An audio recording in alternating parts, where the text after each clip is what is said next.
Hello everyone. This is Prem. So I'll be taking up the physical design course in the INOHMIC technologies. So let me introduce myself first before going into the course structure and everything. I overall have an experience of around 5 to 6 years in this physical design domain exclusively. And I have worked on different technologies. When I say technologies, we have 14 nanometer, 7 nanometer, right? We have different wide range of technologies. So I have experience of working in all these. And also I worked with the different foundries as well, like TSMC, GF, Intel foundries. Okay, this is a quick background of myself. Let's go deep into the quick overview, like what we are going to cover in this particular course, before that, let's also see why we need to undergo this particular physical design course if you are seeking for the VLSA opportunity. Okay, so that we are going to cover today. Let me share my screen.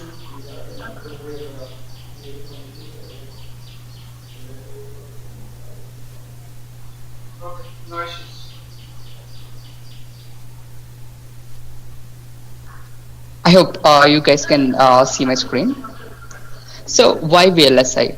So in the modern days, we see like whatever the devices that we have been using are getting shrinked, or where the device is getting very thinner and thinner, smaller and smaller, right? So we always want to go for a very handy device. We don't want the device to be very big, very large, right? We want everything to be portable and very handy. So that is one of the things. So this is where VLSI is going to help this particular goal, right? Our objective.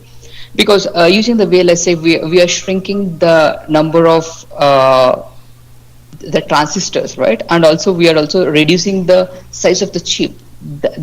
If you see about a decade ago, the size of the chips or even the computers, you might have come across the desktops, right? At that time, you have a very huge bulk desktops, but right now, if you see, we have a laptops even which are very thin, like Apple AirBook, right? Mac, everything. So how are we able to achieve this? So this is here the VLSI has been playing a very major key role, because it has able to reduce the very large bulk device or transistors into very smaller ones, right? That is what the technology evolution is all about. So that is one of the where the VLSI field is able to help. And another scenario is we are coming up with latest gadgets, right? Every day we're coming with latest gadgets, and every gadget needs some processor to work with. So this processor is again designed based on this VLSI, right? I'm not going to again elaborate what is VLSI and everything. I hope you might have already come across these academics. So just to brief it, VLSI is a kind of very large scale integrated circuits where the processor or the device or the chip that we are going to build is mainly based on the transistors. So we are going to build the logic by accommodating the transistors. Okay, and let's go to the next advantage of the VLSI. So one thing is, as I told you, we have a very wide range of applications, and second thing, even the existing application devices are becoming very smaller and thinner, right? Very handy and portable, right? So that's the reason VLSI is always evolving. You do not see up and downs in the VLSI career, because you always need some gadget to work with, and always every day by day the new gadgets are evolving. So there is no scope like a VLSI may go down or VLSI is okay. VLSI is always a kind of upgrowing career, I would say. Okay, because of the applications of this particular VLSI field. Wherever you go and whichever gadget you pick, you need the VLSI to work over there as a form of processor, right? So that is a brief about the VLSI career, how the VLSI growth would be. Okay. And the next thing is, I'm just going to brief you what are the different stages in the VLSI. As few of you are already in MTech, you might have already gone through this in your academics, but just in interest of a few of the BTech people, I just want to go through this very briefly at top level. Okay, what is the chip design cycle? How is that going to be? Okay, first of all, whenever we want to design any chip, right, we need to come up with some design specification. So when we say design specification, what do you need? What are your requirements? So we should come up with the requirements. So once we have the requirements, then we can think about how we can achieve those requirements, right? So the first step is design specification. So I So when think we say you can design carry on, specification, Ravina. We'll upload to it YouTube depends upon so that we can share the on the link to application. For example, if you're YouTube going and for the share. smart TV, so what should the Because smart TV we are both have? having short So screen. obviously, Let's since I it is can still a carry on TV, you whatever need we to have have a discussed in the audio first one. ports and You guys video ports, presented. right? I Audio will logic and video upload logic. to the YouTube and And present to again, the since it is a after the smart, gathering. we want it to get connected to the Is that internet fine? or the Last Wi-Fi, time we right? discussed. So how are we going to do that? The normal televisions doesn't have the capability to interact or connect to the internet, Okay. but the smart You TV can has it.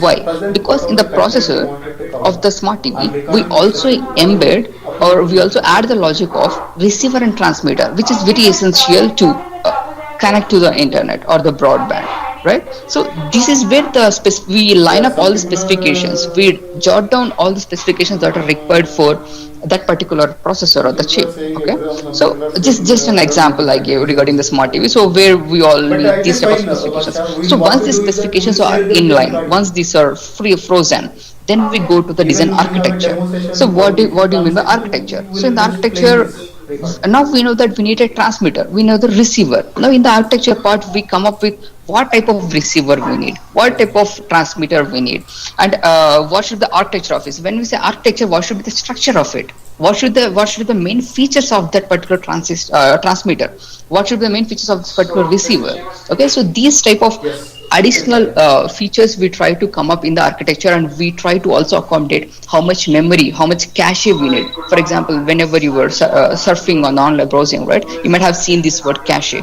because every we need some memory for the processor to store some data, like what are the recent pages that we have seen, what is the recent data that we have browsed. So these are stored in the form of cache memory. If you have undergone the course processor architecture in your academics, you might have come across these terms, paging, other things, right, similar to the paging. So for all these we need this cache memory, so we need certain memory as well inside the processor, right? So the architecture team comes up with this detailing, what are all required and how many stages of cache memory we required. Okay, so cache memory might not always be the single stage, it can also be the multiple stages. So these type of architecture designs are done or thought about during the architecture phase. Then once it is done, then it goes to the coding. So in the VLSI, we basically use VSGL or Verilog as interface for the coding.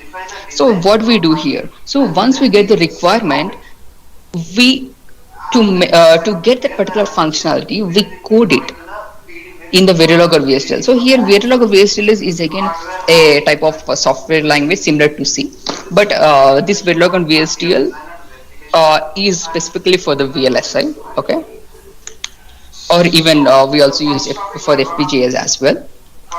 So again, the if you take any coding part, any software, the overall logic will be the same. Only the structures, the or the type of coding would be different, but overall the logical thinking would be same behind every coding language. So here, whatever the specifications that we jotted down, we are going to write the code to get that particular functionality in Verilog or VSDL. Okay.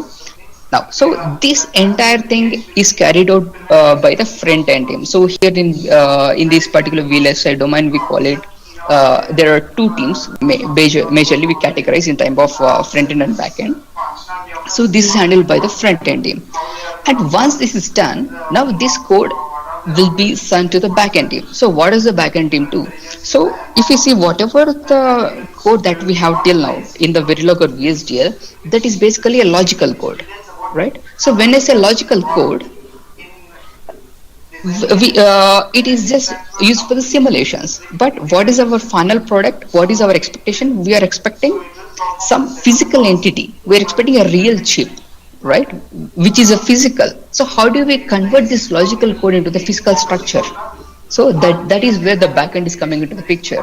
So we are going to do some physical gates implementation. So that we will come as a part of physical design stages. Okay, physical design is again divided into multiple stages. So in that, you will get to know how we are going to convert it, how we are going to finally get the end product as a physical entity. Okay, so that we are going to do in the physical implementation of Git. So in short, I have represented here as a physical implementation of Git, so where the physical design is coming into the picture. So this entire we call it as a backend. Okay, and then we have physical verification. So in the physical verification, we are going to check whatever the design that we have done, whatever the chip that we have designed, whether is it meeting the foundry rules or not. So basically, once you design a chip, when you provide it to the foundry for the manufacturing purpose, to have the better yield, foundry is going to provide some guidelines. So we need to meet those guidelines. So what happens if you do not meet those guidelines? So if you are not meeting those guidelines,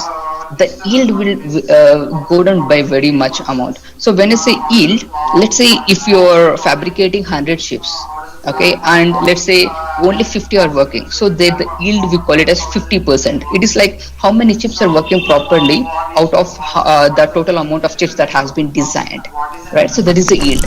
So to have the better yield, because we don't want to lose a lot of money, right, by fabricating the non-working chips. So that's the reason we want the yield to be as high as possible. So for that we need to meet the foundry guidelines. So in the physical verification, we are going to check if all the foundry guidelines have been met or not.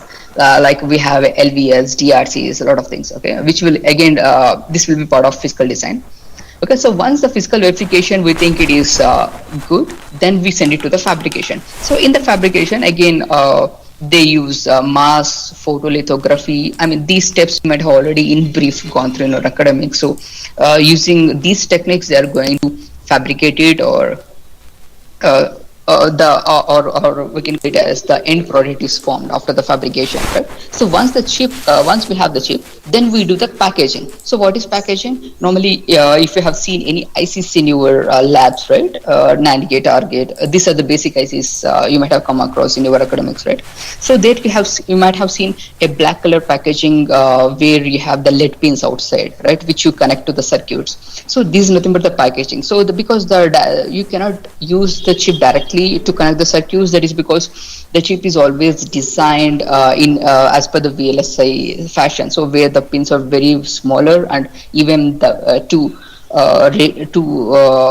control the heat dissipation and the power, right? I mean, whatever the power that is getting dissipated, it will be in the form of heat. So, and to reduce the impact of the heat, this packaging also will help you, because packaging is not just a kind of box around the circuit. Packaging also has some kind of additional circuits like inductor, then the capacitor. So those will be coming under the analog part. So we are not going to do with that. So they do the packaging, and once the packaging is done, then we then we do the testing. So in the testing, we try to check if all the functionalities that we initially planned are working properly in this fabricated chip or not.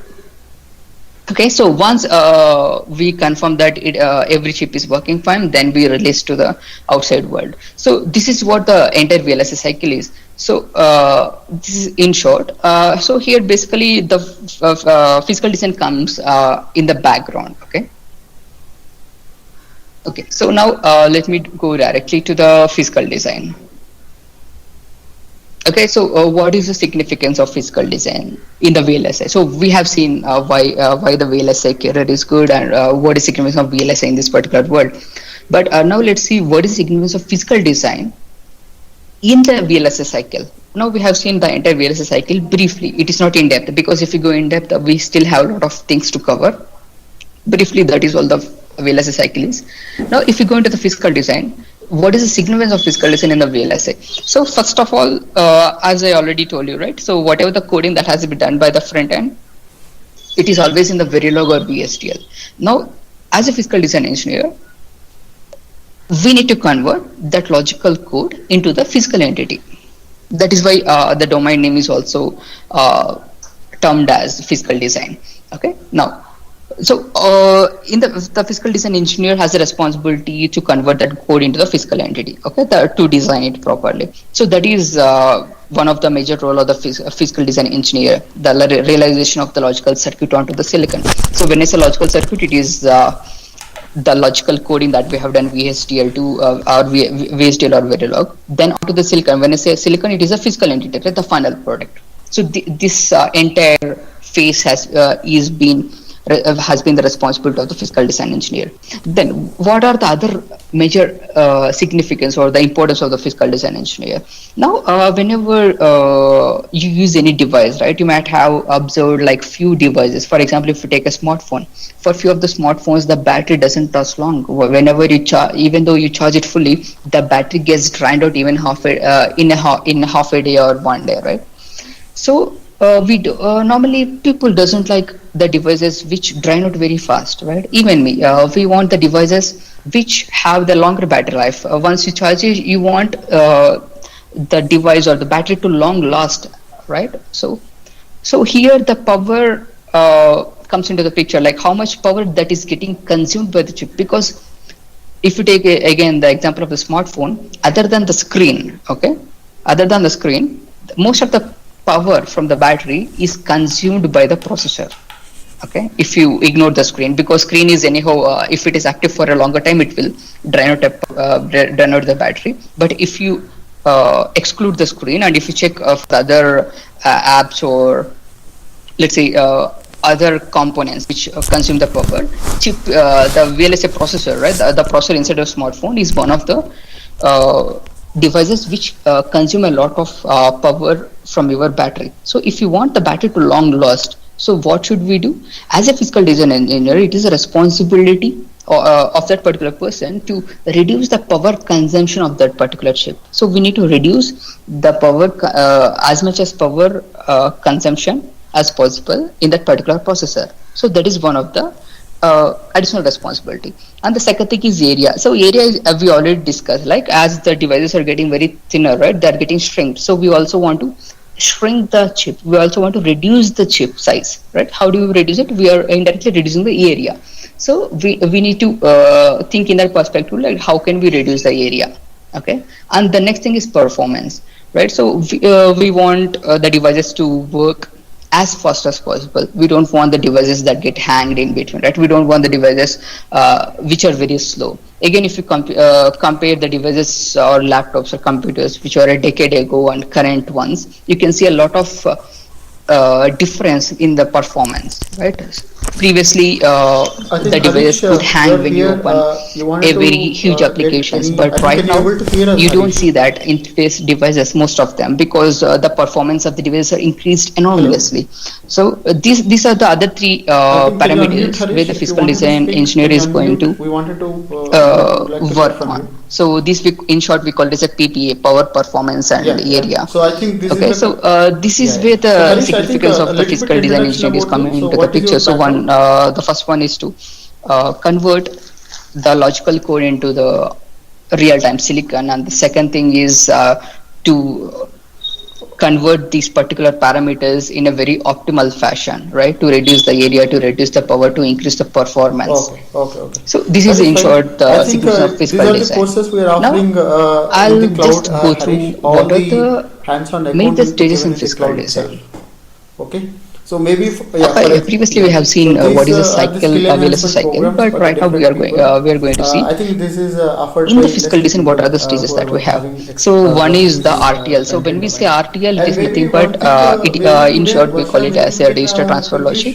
So this is the Verilog or VHDL code that has been developed by the front end team, right?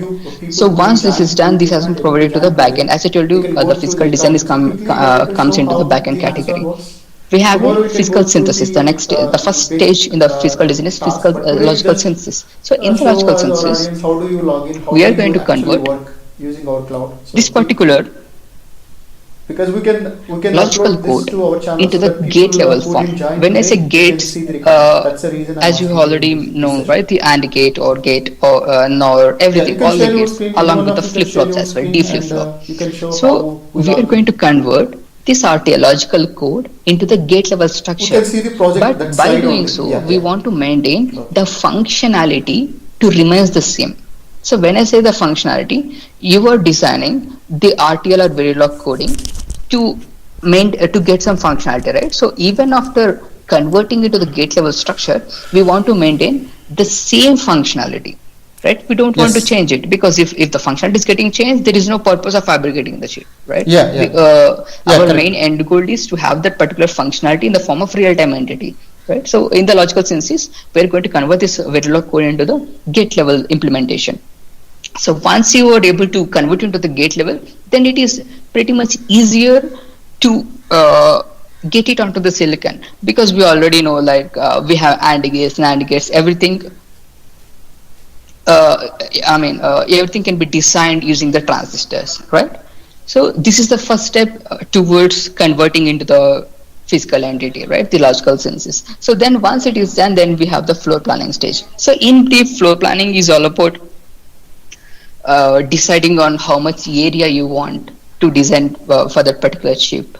Okay, we'll go through in detail during our PD course. So in the floor plan also, we try to Maybe I place think you can just the macros. When tomorrow I we'll say show macros, you the like demo. if you take Maybe a you can smart just TV, we need to have a receiver, disconnect how transmitter, it disconnects memories, and as how well it as for the connects for cache the day. memory. Tomorrow we'll So see the SRAM. basic So demo. all this we are going to place them manually in the floor plan in such a way, like we should be able to meet the timing. So today I Okay, think and we also will the not power show any consumption demo. Tomorrow also we'll show the plays basic demo. a So vital role today in terms how of floor to planning if disconnect. That's you're all we can show to going for our a very audience. larger chips. Go how Okay, to disconnect and then from we the have power. power planning. So what is power planning? Usually, so we go to the right So and power. when you Not take this any one, and chip, we have we a have a triangle. millions of The transistor left over mouse it. terminal will get a triangle. Okay, finally, When when you you exit from when the you position. complete over the chip, right, you can see millions of So transistors there's a on the chip. disconnect button. We need to make sure that No, whatever the not here. power that Left is being side supplied to the middle, particular you might chip pop up one should be sufficient, left that each and triangle every in the middle. transistor Left on the side in the chip middle should of the screen. receive the required Yeah, power, that's fine. I think I required will. voltage, This right? disconnecting is very So easy. You can normally, close the driver. That's the best way.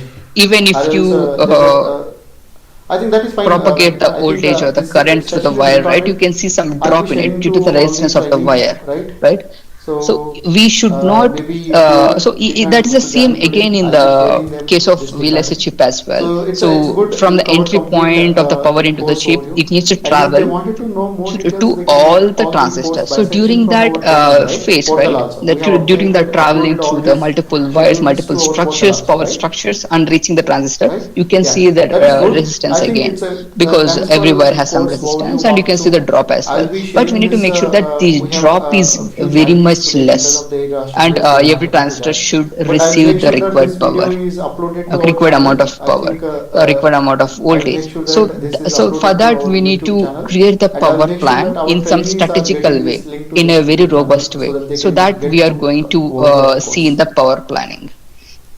Then we Right? have the And placement. maybe if you Again, wanted to share your here screen since and show that whatever we we have uploaded a in our portal, millions of maybe if you gates wanted to go through in quickly in the 5 to 6 chip, minutes we on that, cannot manually go and place if you each open one our of them, portal, if you go right? to So the here we are RTL going to take the program, help then you of the will get tool to to know place more. them. There we have But complete breakdown of we the can guide the tool programs. how to place them. If we see that the placement of the tool is not doing proper, or it can be even a better way, then we can guide the tool. So that is what the placement is, to place all the gates onto the chip. Okay, We'll try. nowadays algorithms are basically a bit mature that they can do proper optimal placement, but if required we can guide the tool. Then we have the clock tree synthesis. So as I mentioned you once, So other maybe you than the can zoom a gates, little bit. we I also think have the it's flops in the design. screen. I think So, so. You and wanted to explain? for Can the you zoom a flops to little bit work, and maybe we need to explain how you propagate a wanted to clock manage these signal, right? courses Every flop has a exactly? clock signal, clock pin, and we need to How propagate a clock like signal to it. And you might have already seen the flops are basically edge triggered, right? Positives and negative triggered flops we have. So the clock needs I to think be it's pretty toggled, much you explained in and this PPT, clock but tree you in the clock planning tree in terms of synthesis, being we are specific going to and you build wanted to a explain in clock tree. few When I say minutes. clock tree, What is your thought on that? how the clock should be propagated to all the flops. Okay, so that we are going to discuss in the clock tree synthesis. And Yes, if this this is is pretty not much done clear. I think properly, even right, this we is are enough. going to end So up our with audience will lot get the of overview. timing Okay, this violations. topic, So this we'll planning, we are discuss doing number of in things, detail right? during the PD So course they what should are be able timing to get violations, complete everything. overview using But their in clock tree. short, this So the clock tree synthesis Yeah, has a I very think much it's a very huge good significance in the physical design, overview by RJ. because Thank you. if And the timing, we have any soon timing violations or timing we'll be failures, right? uploading We to this our cannot channel, tape out or we right? cannot So fabricate it. then So I'll make sure that all our okay, architects will be I going do through. not want to So go tomorrow at we'll this just point make of sure time that into the we'll have a detail. When we basic discuss, we'll demonstration discuss of why cars. timing, when Then we I have will a timing upload violation, why we this can to fabricate it, our what internal happens when we portal at the fabricate it. same We'll time discuss in YouTube detail channel later. also. But in clock tree synthesis, Okay. the So tool then we we'll are be going to sharing build to the whoever clock missed tree, it. I will clock be sharing structures this for all the recording to flops. Then our routing. channel. So this will So be in what is YouTube routing? channel now. So right now, whatever we have, Okay. So thank you. the It's gate a level very good structures, right? informative We session. only have And the logical I connections. think Let's say we have any a questions before we wind NOT up? gate followed by OR gate, right? We know that output of NOT gate should be connected to the input of OR gate. That is a logical connection. Harish But or how do we anyone, physically any connect it? questions? When you want to connect it physically, we need to connect it through a wire, right? So thank you. I So think thank you. here, Thanks for the this joining. wire or the So I will be interconnection uploading is this done, to so our channel and it's schedule that. done through So some metal thank you. See you. connections. Bye bye. Okay, and since we will have again lot of very huge number of connections that we cannot do manually, here again the tool is going to help us out. And again, if requires, we can guide the tool as well. So this stage we call it as a routing, where we try to connect all the pins as per proper connectivity through some metal interconnects. Okay, that is where what routing is. Then we have ECOs. So ECO is, in short, we call it as a engineering change order, where we manually fix the timing violations, or we manually fix some foundry violating rules like DRCs, LVS. We'll discuss in detail. Okay, that is in ECOs. Basically, we do most of the things manually.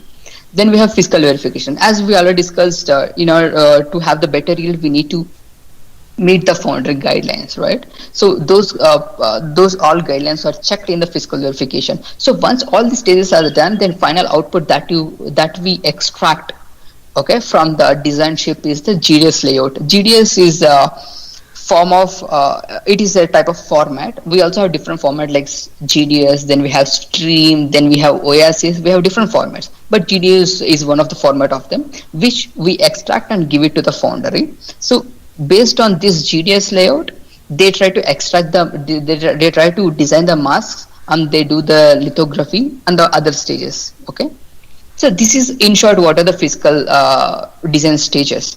And other than this, we also have the static timing analysis. So in the static timing analysis, we are going to see if we have any timing violations or not. So as I told you, right, if the CTS is not built properly, we are going to see a lot of timing violations. So we are going to analyze the timing violations through the static timing analysis. Okay, so this is one more different stage, additional stage in the physical design. Then we have a logical equivalence and IR analysis. So IR analysis is basically to check what is the drop of the voltage before coming to the transistor. So as I told you, every transistor should have the appropriate or the required power, right? But during the transfer of the current, we see some drop, and due to that, we see the voltage drop. So we are going to analyze like how much IR drop we are going to see, we are seeing for every transistor. So that is analyzed using in the IR analysis. Then we also have the logical equivalence. So when we say logical equivalence, during the placement and during CTS, the tool is going to do some optimization. So when we say optimization, in order to meet the timing violations, the tool is trying to do some restructuring of the gates. Okay, for example, we have an AND gate followed by NOT gate. We can restructure together and form a one NAND gate, right? So here we are actually converting two gates into a single gate. So they'll be saving some area and also the delay, which is helpful for the timing analysis. We'll discuss in detail. So during these optimizations also, we need to make sure that our functionality will remain the same. So this is where the logical equivalence is coming into the picture. So in the logical equivalence, we are going to compare the RTL and our end product, whatever it is, right? We are going to check if the functional, even though after restructuring, the functionality is still maintained same or not, because that is our very major role, right? We want to design a chip with the proper, as per the specification. So we don't want that to get changed. Correct. So this is where the logical equivalence come into the picture. So in short, these are the major stages that we have in the physical design. Okay. Now, let me take you through, like, show you like what is the code structure, everything, right? And as we have seen, most of the things we are going to have the same in the code structure as well. But only thing we are going to see how much time we are going to accommodate to cover these.